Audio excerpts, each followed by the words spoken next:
Қайырлы күн қымбатты көрермен, бүгін біз бір болайық жобасының редакциясы болып, сіздердің алдарыңызда мұқтаждықпен тұрмыз. Мен қасымда тұрған біздің қастерліде қымбатты әріптесіміз Гүлфаризаның әкесі Ғарифолла аға. Сіздердің алдарыңызға шығып тұру себебіміз қазақтың айтысын сонау Парижге дейін апарып түсірген, 14 жасынан бері елдің жыртығын жамайым деп телевидение әлеміне сүңгінген біздің әріптесіміз Гүлфариза өмірден өтсе де артында екі зейнетке шыққан ата-анасы және 15 жастағы бір қызы ғана қалды. Сонымен қатар қарыздары қалды. Қарыздары деп отырғаным несие, несиеге пәтер алған және ол несиені жабу керек. Елдің жыртығын жамаймыз деп біз журналистер көбінесе өзіміздің жыртықтарымыз жайлы ойламаймыз.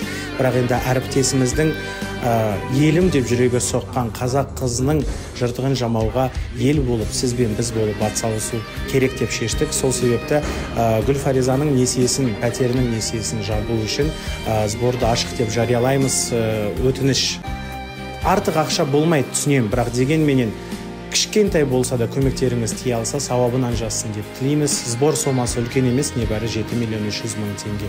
Бір болайық, ел болып, бір қазақтың қызының артында қалған мәселелерін жауып, қызына пәтер сыйласақ, менің ойымша рухы жанатта біз үшін, бізге риза болады деп ойлаймын. Көп рахмет.